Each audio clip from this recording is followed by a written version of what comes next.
back to Weekend Live. Well, the largest ever global study of girls' experiences on social media has revealed endemic abuse and harassment, with Australian girls faring worse than the global average. In Australia, 65% of girls and young women surveyed had been exposed to online harassment, compared to the global figure of 58%, with abusive language, body shaming, stalking and purposeful harassment the most prevalent forms.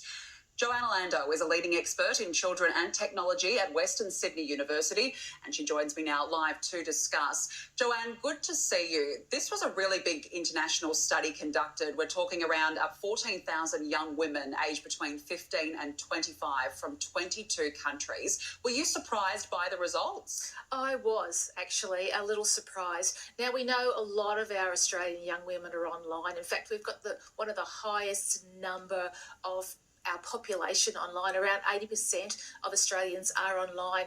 So the chances of our younger population encountering online abuse is higher just because of those statistics. But the pandemic has really lifted that a lot. So we know that our young people, everyone actually of all ages, we've all been online for a longer amount of time, posting more, seeing more content. And since that time, since around March, there has been a 70% increase in the amount of online abuse, body shaming, hate. It's often called hate now, this online abuse, which kind of says it all. But that's really increased by 70% since March. So definitely not a good statistic to know about our young people. No, not at all. 70%. That's an extraordinary figure, and it does make sense. A lot more people are online and have been over the last few months. Joanne, what are the most common forms of online abuse? Well, for young women, this study shows, and we know this from other studies, there's a lot of body shaming. Sometimes it's about their personal body, or sometimes it's about their sexuality. A lot of abusive kind of language and a lot of harassment. So those three factors is what our young people are seeing, engaging in. Sometimes it's directed at them, sometimes it's directed at other people. We know that recently, for example, Facebook has been met with criticism for failing to address this. Do you think that online platforms have lost control? Yeah, I think they have. Clearly they have, because these statistics are outrageous, really. This shouldn't be happening to our younger generation or anyone, in fact. See, the problem is that each of these online platforms have their standards. So unless you actually breach those standards, you can kind of do whatever you want online. So as long as you're not going into the hate speech or putting up pornography, there's a very broad range of activities that you can do. So you could be really directing quite abusive actions and language at a young woman without being reprimanded in any way. Now, that wouldn't happen in real life, but in the online life where there's no laws like this, it happens. So clearly what the platforms have in place right now aren't working because of these statistics. So we can't expect, these commercial companies to look after us. It's like saying Coca-Cola should look after us. That's not going to happen. There needs to be an ethical behaviour by them, but they need to be combined with government to give that kind of weight. So a lot more partnership between these massive organisations and the government is what's needed, plus also a redefinition of what hate and abusive behaviour they allow or don't allow, because obviously it's just way too loose right now. Yeah, absolutely. It's almost like an ethical code of conduct that's agreed upon really is required, clearly. Now, Joanne, are young girls the main victims of these types of attacks? What groups of girls are mainly targeted? Yeah, so this study looked at all girls, but it did start to categorise girls.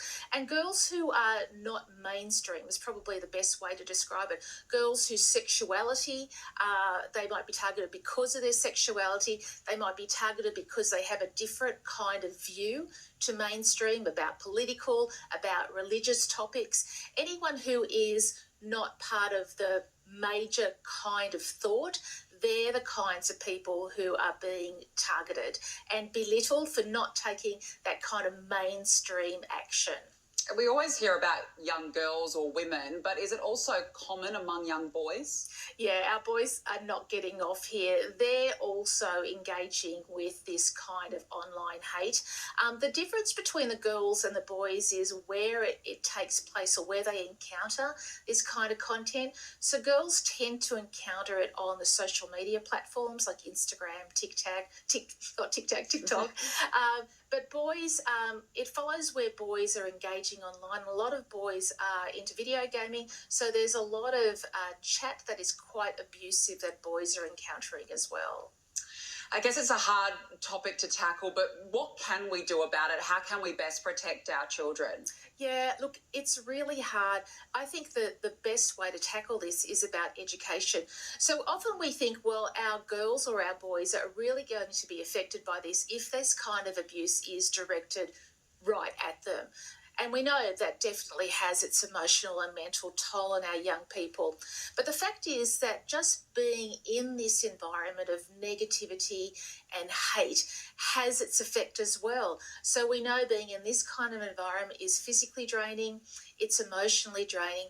But what it also does is it becomes this kind of normal behaviour for children. They go online and they expect to see kind of negativity. So that affects what they will accept as appropriate behaviour online and what they will also give out as appropriate behaviour online. So education needs to come into this. We know they need to be safe, but we also know that they need digital literacy skills. So that means being able to kind of read between the lines of these kind of posts that people are putting up to manipulate them. So getting them to work out and understand, why would someone put this content up online? What are they trying? What message are they trying to send me? How is it actually affecting me? So getting them to read between the lines helps to take the emotion out of it and gives them more of a sense of control and power so that they can avoid it, but so that they can also manage it effectively so it doesn't have that emotional and mental toll on them. So digital literacy is a new basic skill that our young people need today. Yeah, it's certainly a very important conversation to be had. Those statistics are really frightening. Joanna Lando, great to speak with you. Thank you for joining me this afternoon. Thanks, Danica. Let's move on now to the rest of the day's